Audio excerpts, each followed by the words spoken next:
En manchette aujourd'hui, GM Payet et Marc-Antoine Camiran de nouveau sur le podium. Bonjour à tous et bienvenue à votre bulletin d'information sur les ondes de CTRB, votre télévision locale et régionale. Alain Belle-Humeur, au Pépites, en ce 30 juillet. Marc-Antoine Camiran a rallié l'arrivée en deuxième place après une impressionnante remontée en seconde moitié de course, alors que l'équipe Payet Course Racing était en action au Edmonton International Raceway. C'était samedi dernier. Andrew Ranger a terminé 7e après un contact en fin d'épreuve lors de la conclusion de la tournée dans l'Ouest canadien de la série NASCAR Canada. Marc-Antoine Camiran était hautement motivé de se diriger au Edmonton International Raceway, espérant remporter une troisième victoire consécutive en NASCAR Canada et une troisième victoire en 3 ans sur cette piste. Lors de la séance d'essai, l'équipe a effectué différents ajustements afin d'améliorer le comportement en piste de la Camaro GM Payet Chevrolet Canada numéro 96. 7e lors des essais, Camiran a réussi à obtenir la 2e place lors des qualifications. Toutefois, pendant la première moitié de la course de 300 tours, le Camaro numéro 96 était sévèrement sous-vireuse. Camiran a essayé de manœuvrer du mieux qu'il pouvait, mais juste avant la pause de la mi-course, il avait chuté en 5e position, un tour derrière le meneur. Notre équipe, Camiran Performance, a fait un travail incroyable pour faire quelques ajustements pendant la pause de 3 minutes à la mi-course. Quand je suis revenu en piste, ma voiture était très bonne et j'étais le plus rapide en piste à ce moment-là, même si j'avais encore un tour de retard, a déclaré Camiran, qui a finalement obtenu la passe gratuite avec environ 80 tours à faire. Camiran était de retour sur le tour du meneur, mais a dû remonter le peloton jusqu'en 2e place après avoir obtenu cette passe gratuite. Nous avions une voiture très rapide pendant la 2e moitié de la course et je ne pourrais pas être plus fier, a-t-il dit, de mon équipe. C'est une très bonne remontée et nous marquons de bons points au championnat avec cette 2e place, a-t-il déclaré. Andrew Ranger avait également une voiture rapide sur le petit ovale situé à Wetaskiwin, en Alberta. 2e en séance d'essai, il a eu du mal à effectuer un tour rapide lors des qualifs, prenant la 9e place sur la grille de départ. Dès le début de la course, j'ai pu faire mon chemin jusqu'en 2e place assez rapidement. Ma Camaro GM numéro 27 roulait très bien. Après la pause de la mi-course, j'ai pris la tête et j'ai eu une belle bataille pour cette première place. À environ 30 tours de l'arrivée, je roulais 2e et ma voiture devenait de plus en plus difficile à contrôler, a déclaré Andrew Ranger. Ranger s'est fait doubler par Camiran et juste après ce dépassement, Ranger a été heurté par un autre concurrent et est parti en tête à queue. Il a dû rentrer au puits pour une crevaison et a perdu un tour à ce moment, pour finalement terminer 7e. Il s'est avéré que j'avais aussi une crevaison lente sur le pneu avant droit, ce qui explique que nos temps avaient commencé à ralentir avant l'accident. Ce n'est pas de cette façon que nous aurions espéré terminer notre voyage dans l'Ouest, et c'est dommage, car j'avais une bonne voiture, a conclu Andrew Ranger, qui termine en 7e position. L'équipe Payet Course Racing, avec les pilotes Camiran et Ranger, sera de retour en action lors du Grand Prix de Trois-Rivières, alors que la série NASCAR Canada se rendra sur le célèbre circuit urbain pour la prochaine épreuve de la saison. Évidemment, le Grand Prix de Trois-Rivières est toujours fort populaire et les 2 pilotes de l'équipe GM Payet, de l'équipe de course Payet, seront à surveiller lors de cette épreuve, toujours très animée. À Sorel, maintenant, les peintures de 574 jeunes de la région sont exposées sur la rampe longeant l'allée piétonnière du parc Regard sur le fleuve de juillet à octobre 2024.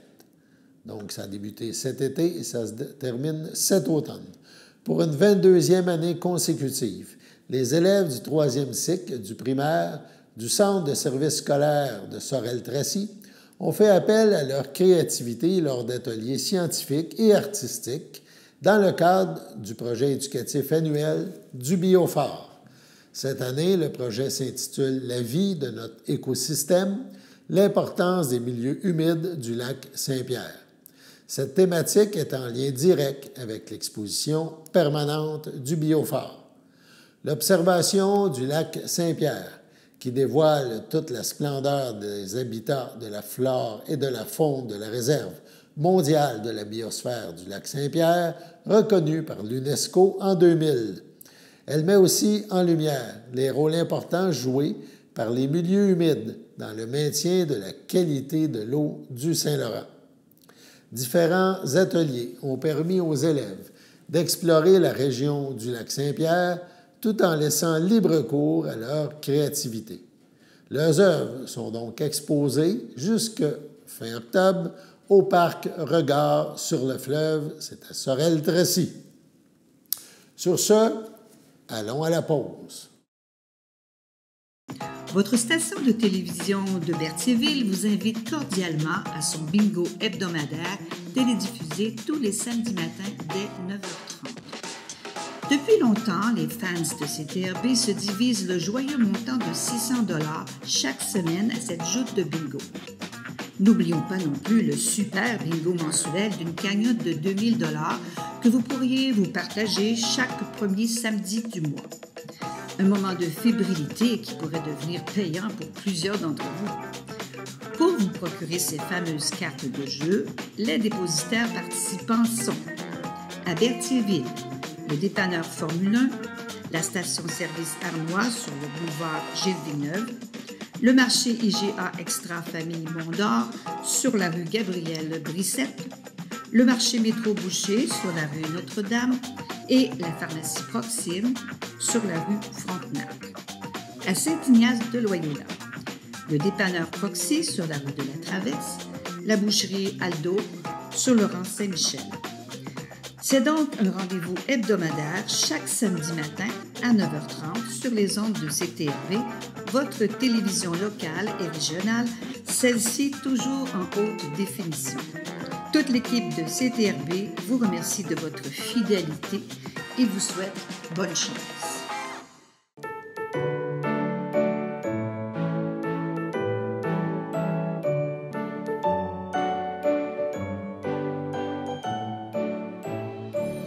En ce 30 juillet, 2 anniversaires à souligner. La FADOC de l'Île-du-Pas désire souhaiter bonne fête à Daniel Baudry et à Gérard Joinville.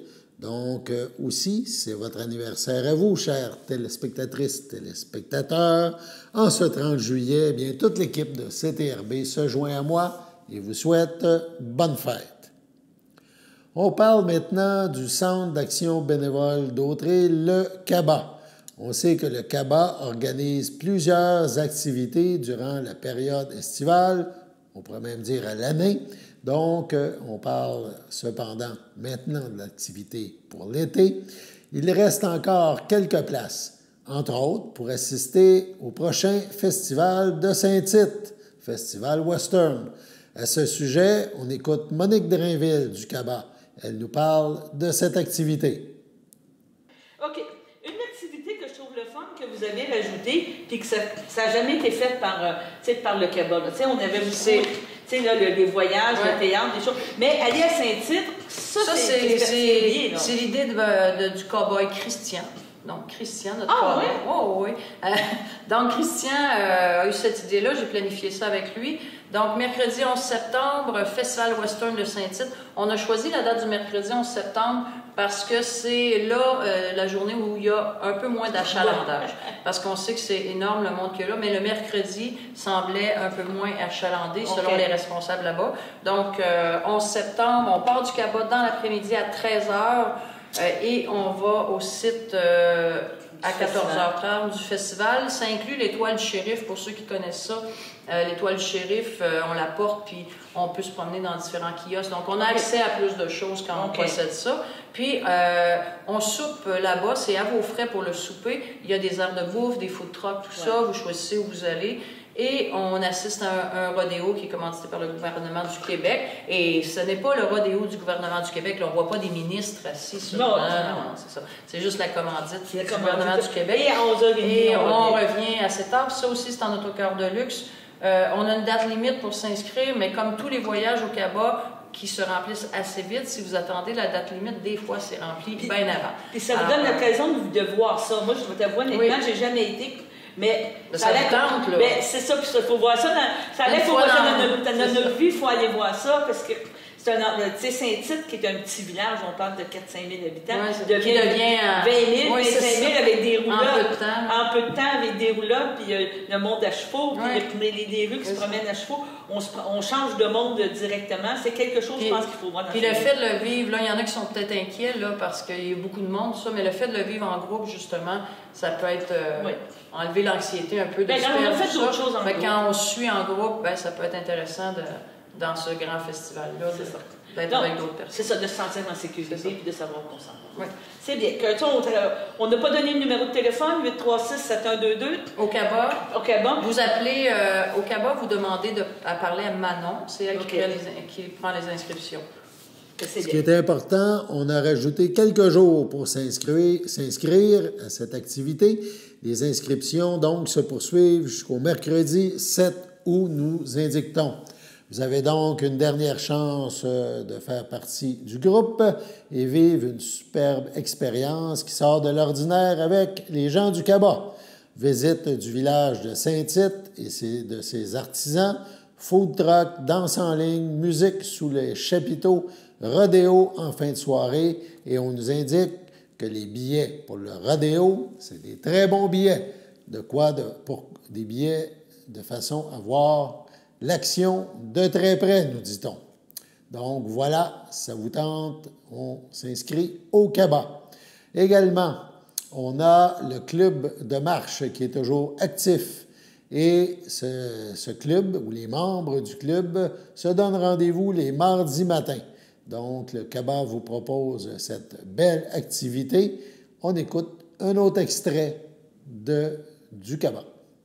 On veut offrir une autre opportunité aux gens qui sont moins à l'aise de sortir loin, puis de marcher dans les forêts ou monter des côtes, tout ça, d'être sur le plat. Donc, on offre le club de marche du Caba qui pourrait être cette année les mardis de juillet et de août. Parfait. On commence en juillet et août, des marches estivales. Les mardis matins, on se retrouve au Caba à 9h.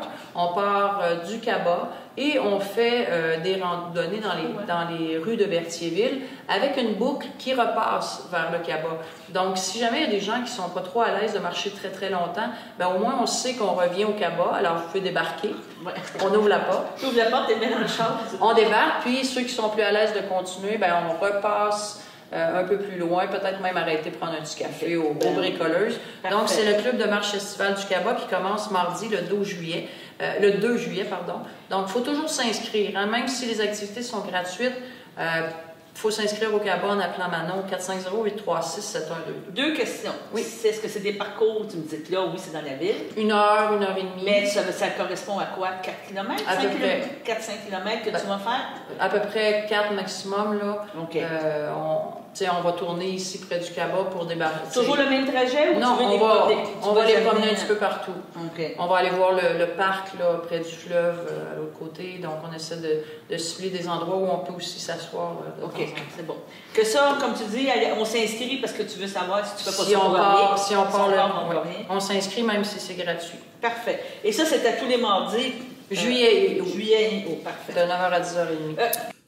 Dans un tout autre domaine, la direction de la santé publique du Centre intégré de santé et des services sociaux, le CI3S de Lanaudière, tient à informer la population que des chaleurs accablantes sont prévues d'ici les prochains jours. C'est donc même débuté.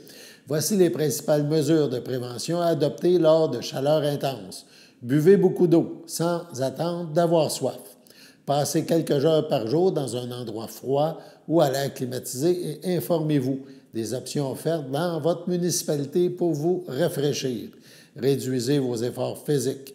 Portez des vêtements légers. Fermez les rideaux ou les stores lorsque le soleil brille et aérez, si possible, la nuit ou tôt le matin, lorsque la température est plus fraîche. Donnez et prenez des nouvelles de vos proches et n'hésitez pas à demander de l'aide à votre entourage. Utilisez l'eau pour rafraîchir votre peau. Prenez une douche ou un bain frais au moins une fois par jour et humectez souvent votre corps avec une serviette mouillée ou un vaporisateur d'eau. Il est aussi possible de rafraîchir les enfants en jouant avec de l'eau. On parle de jeux d'eau, de boyaux d'arrosage, de pataugeuses, etc. Rappelons finalement qu'il ne faut jamais laisser un enfant seul dans une pièce chaude peu aérée, ni dans une voiture, ne serait-ce que quelques minutes. Les personnes les plus à risque à présenter des complications liées à la chaleur sont les enfants de 0 à 5 ans, les personnes aînées, les personnes vivant seules ou en perte d'autonomie, les personnes souffrant de maladies chroniques, cardiovasculaires, respiratoires, rénales, diabète, de troubles de santé mentale ou encore de dépendance à l'alcool, aux drogues, etc. Les personnes qui n'ont pas accès à des endroits climatisés, les travailleurs aux métiers exigeants physiquement, exposés au soleil ou à la chaleur ou portant des équipements de protection individuelle pendant une longue période, les personnes faisant de l'exercice intense dehors ou dans des locaux mal ventilés, non climatisés, les femmes enceintes.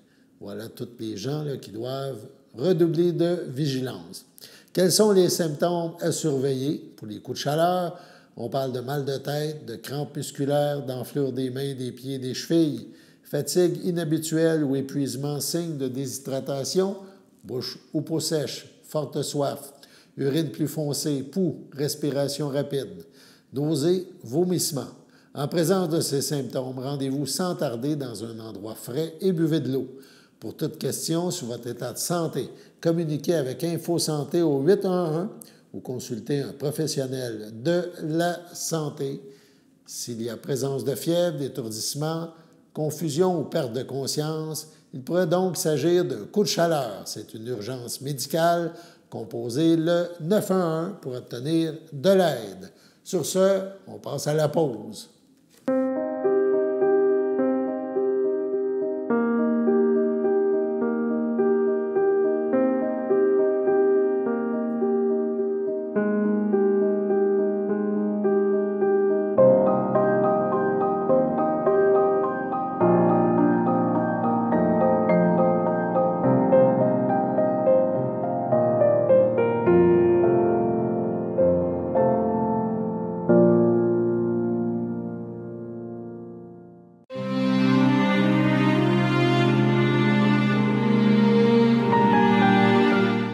À son domicile, le 24 juillet, à 69 ans, est décédée Mme Jasmine Cournoyer, conjointe de M. Yves Bergeron, demeurant à Berthierville, native de Saint-Ignace de Loyola. Elle laisse dans le deuil, outre son conjoint, son fils Christian Bellé, son petit-fils Raphaël Bellé, ses frères, sœurs, beaux-frères et belles-sœurs, Marc Cournoyer, feu Thérèse Houle, Maurice Cournoyer, feu Doris Latour, Liliane Cournoyer, feu Bernard Étier, Micheline Cournoyer, Michel Rondeau, Claire Cournoyer, François Bédard, Armand Bergeron, Diane Latour, Marjolaine Bergeron, Guy Denis, Daniel Bergeron, feu Jean-Guy Bergeron, Diane Bergeron, François Cardin, ainsi que plusieurs neveux, nièces, autres parents et amis. Madame Jasmine Cournoyer ne sera pas exposée et une cérémonie aura lieu en toute intimité à une date ultérieure. À Saint-Jean-de-Matha, le 16 juillet dernier, à 87 ans, est décédé M. Jean-Guy Loyer, époux de Ghislaine Aymon, demeurant à Saint-Cuthbert, natif de Sainte-Béatrix. Il laisse dans le deuil, outre son épouse, ses enfants.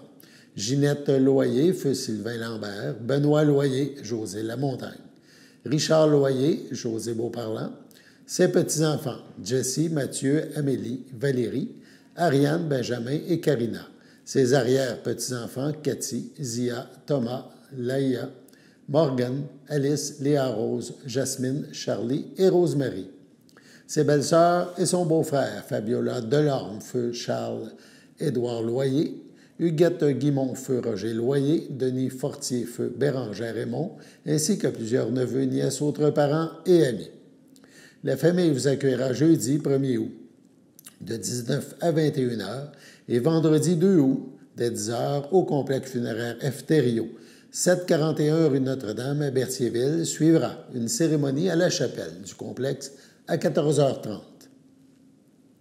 Au centre hospitalier de la Naudière, le 16 juillet à 66 ans, après un dur combat et avec une grande tristesse, nous vous annonçons le décès de Mme Sylvie Étier, conjointe de M. Georges Bonnet, demeurant à Lanoret. Elle laisse dans le deuil, outre son conjoint, ses filles, Julie Beauparlant, Christian Rinfray, Isabelle Beauparlant, Philippe Adam, sa belle-fille Marie-Josée Bonnet, Maxime Aubin, son beau-fils Mathieu Bonnet, Ariane Leduc, ses petits-enfants Tristan et Élisabeth, ses beaux-petits-enfants Lydia, Chloé, William et Noémie, son frère François Étier, Diane Frenette, la famille Beauparlant et la famille Lajoie, ainsi que plusieurs cousins, cousines, neveux, autres parents et amis. La famille vous accueillera samedi 3 août 10 heures au complexe funéraire Thériault, rue Notre-Dame à Berthierville. Suivra un hommage à la chapelle du complexe à 13 heures. Madame Sylvie Étier sera inhumée au cimetière de Lanoret le même jour. À l'hôpital de La Naudière, le 14 juillet à 69 ans, est décédé M. Yvon Duval, époux de France Brazeau, demeurant à Joliette. Il laisse dans le deuil, outre son épouse, sa fille Mélanie Duval, Jean-Michel Proux, ses petits-enfants Émeric Duval et Mégane Duval, sa belle-mère, Mme Pauline Barrette, feu Maurice Brazeau, ses beaux-frères Michel Brazeau, Francine Lavallée, Gaétan Brazeau d'Arquise Vincent, Michel Baudouin, feu Jocelyne Brazeau, ainsi que ses neveux, nièces, autres parents et amis. La famille vous accueillera samedi 3 août, 13 heures, au complexe funéraire Thériault à Berthierville. Une liturgie de la parole aura lieu le même jour à 16 heures en la chapelle du complexe. Les cendres de M. Duval seront par la suite déposées au columbarium de Berthierville. Au centre d'hébergement Le Château, le 12 juillet dernier, à 89 ans, est décédée Mme Claire Roch, épouse de feu André Forgette de Sainte-Élisabeth. Elle laisse dans le deuil son fils Denis Forgette, Sonia Sainte-Marie, ses frères, sœurs, beaux-frères et belles-sœurs, ainsi que plusieurs neveux, nièces, autres parents et amis. La famille tient à remercier le personnel du château pour les bons soins prodigués à Mme Roch. Vos témoignages de sympathie peuvent se traduire par des dons effectués à la Fondation des maladies du cœur et de l'AVC. Des formulaires seront disponibles au salon. La famille vous accueillera samedi, le 10 août 10 heures, au complexe funéraire Thériault à Berthierville. Une liturgie aura lieu le même jour à 13 heures en la chapelle du complexe. Les cendres de Mme Roch seront déposées au cimetière de Sainte-Élisabeth à une date ultérieure. Au CHDL de Saint-Charles-Borromée, le 14 juillet, à 81 ans, est décédée Mme Louise Comartin, épouse de feu André Barrette, demeurant à Saint-Barthélemy. L'ayant précédé, François Barrette, Jeanne d'Arquétu et Jules Clément. Elle laisse dans le deuil ses enfants, Michel Barrette, Chantal Choquette, Lynne Barrette, Benoît Chrétien, Mélanie Barrette, Yannick Bonnet, ses petits-enfants, Caroline, Sandrine, Samuel, Lauriane, Rosalie, Aurélie et Gabrielle, son arrière-petite-fille Juliane, ses frères, sœurs, beaux-frères et belles-sœurs, Jean-Claude Comartin, Betty Marks, Sonia Léveillé, feu Marc Comartin, André et Martial Comartin, Suzanne Comartin, Marcel Lessard, Agathe Comartin, Michel Baudet, Ginette Hébert, feu Yves Comartin, Denis Chevalier, feu Gérard Barrette, Claire Barrette, feu Jean d'Estrempe, Jeannette Barrette, feu Denis Dénommé, Yvonne Barrette, ainsi que plusieurs neveux, nièces, autres parents et amis. La famille vous accueillera dimanche 18 août 13 heures au complexe funéraire Thériault à Berthierville. Suivra un hommage à la chapelle du complexe à 16 heures. Au CHDL de Saint-Charles-Borromée, le 12 juillet dernier, à 81 ans, est décédée Mme Louise Houde, femme dévouée ayant travaillé au CHSLD Le Château à Berthier durant plus de 40 ans comme directrice des soins infirmiers, épouse de Jean-Guy Laforêt, demeurant à Berthierville. Elle laisse dans le deuil, outre son époux, sa belle-fille, Marie-Pierre Laforêt, ses sœurs, son frère, ses beaux-frères et belles-sœurs, Luce Houde, Réal Giroux, Roland Houde, Suzanne Marcoux, Michel Houde, Clairette Rousseau, feu Jean-Guy Houde, Francine Laforêt, Benoît Joly, Claude Marcelet, feu Colette Laforêt et sa conjointe Henriette Rivet, Raymond Laforêt, Lynn Sans Chagrin, José Laforêt, Guy Bergeron, son filleul Danny Morin, sa belle-sœur Lise Daisy, ainsi que plusieurs neveux, nièces, autres parents et amis. Veuillez compenser l'envoi de fleurs par des dons effectués au regroupement des loisirs du château à Berthierville. La famille vous accueillera vendredi 30 août, 19h à 21h et samedi 31 août, dès 9h, au complexe funéraire Thériault à Berthierville.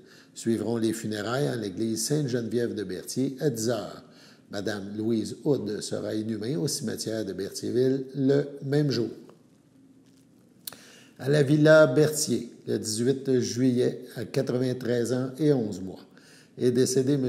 Orient Attin, époux de feu Yvette Aubin, fils de feu Arthur Attin, de feu Rose-Alma Piché, demeurant à Berthierville, natif de Mont-Laurier. L'ayant précédé, Regina, Mariana, Lionel, Antonio, Béatrice, Laurence, Cyprien et Jean-Guy. Il laisse dans le deuil son fils, Serge Attin, Carole Blaquière, ses petits-enfants, Julie Attin, Jonathan Cloutier, Annie Attin, Yannick Durand, Audrey Attin, Éric Arbour, ses 5 arrière-petits-enfants, Benjamin, Mathieu, Thomas, Élisabeth et Laurent, ses sœurs, Arzélina Attin, feu Omer Boivin, Janine Attin, feu Gérald Legault, ainsi que plusieurs neveux, nièces, autres parents et amis. La famille tient à remercier chaleureusement le docteur Turcotte et le personnel du pavillon Villa Berthier. La famille vous accueillera samedi 7 septembre dès 13h au complexe funéraire Thériault, rue Notre-Dame à Berthierville. Suivra un hommage directement au salon à 15h.